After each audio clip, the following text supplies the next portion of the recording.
Olá, pessoal. Vamos tratar um pouquinho sobre algumas dúvidas de direitos autorais. Geralmente a gente vai abordar aqui as principais dúvidas, né?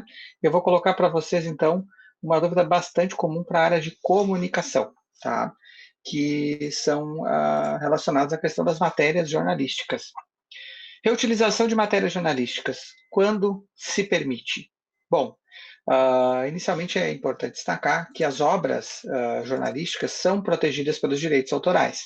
Então, elas são consideradas, frente à lei de direitos autorais, como uma obra, possuindo a proteção dos direitos morais e dos direitos patrimoniais, como qualquer outra obra produzida. Então, matéria jornalística, por ser divulgada no jornal, por ser veiculada com bastante intensidade, ela não perde o caráter de ser uma obra, portanto, possui as proteções iguais a qualquer outra obra, um livro, um filme, foto.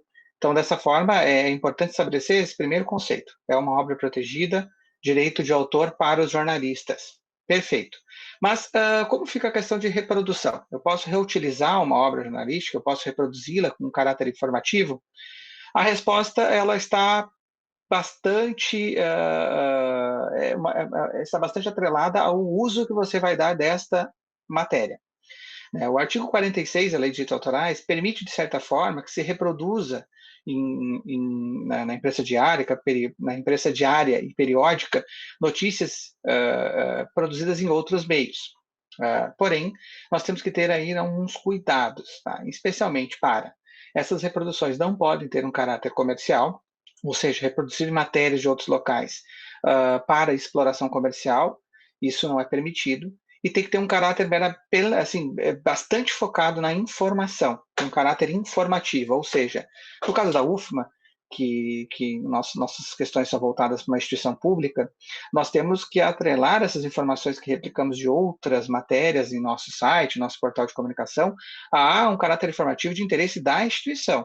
Né? Não é simplesmente copiar e colar todas as matérias de um outro site para criar um portal paralelo. Não, nós temos que atrelar a publicação dessa matéria à nossa atividade, ou seja, informando alguma questão interessante para os professores no âmbito nacional, fazer alguma matéria sobre a própria universidade que foi divulgada em outro lugar, tudo isso parte de um pressuposto informativo, não de exploração comercial e nem de replicação irrestrita e limitada de todos os conteúdos constantes nas matérias de outros veículos de comunicação.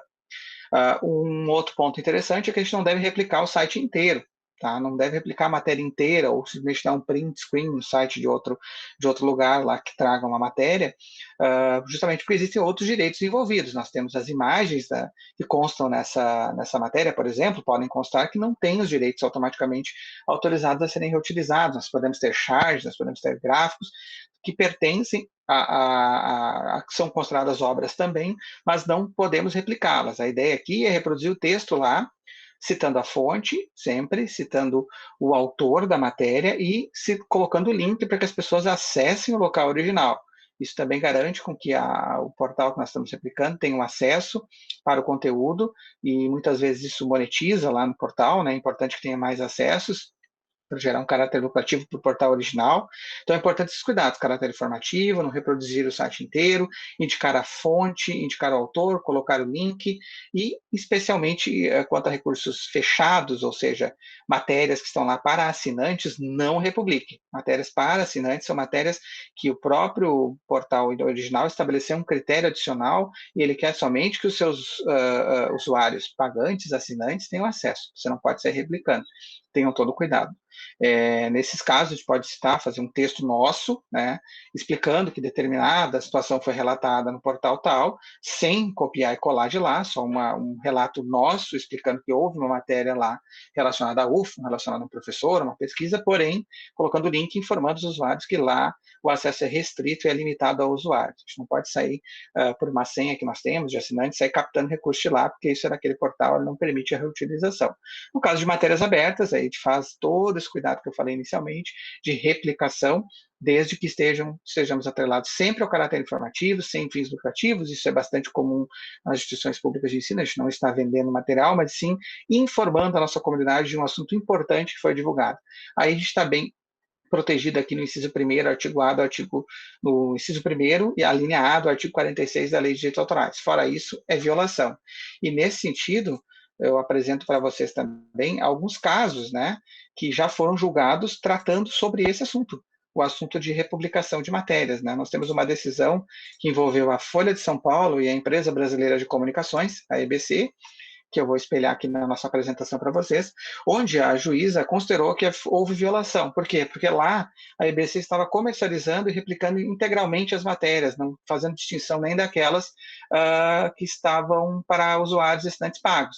Isso é uma violação, isso nós temos que tomar cuidado e não podemos cometer os mesmos equívocos. Até é destacado na própria decisão do TRF3 de São Paulo, que a replicação para caráter informativo não há nenhuma ilegalidade nela, como eu estou colocando aí na tela para vocês o trecho. No entanto, replicar integralmente, desconsiderando outros direitos autorais envolvidos, que são charges, fotos, todo o portal lá, e ainda mais conteúdos que são exclusivos para assinantes, a gente incorre numa violação, a gente foge da característica da exceção do inciso 1º alinhado ao artigo 46, tendo em vista que aí a gente não tem, a gente descaracteriza a parte não lucrativa, informativa, e parte para uma parte de exploração e utilização indevida da obra de outra pessoa, porque a obra jornalística é protegida, a matéria jornalística tem toda a proteção da lei de direitos autorais. Tá bom, pessoal?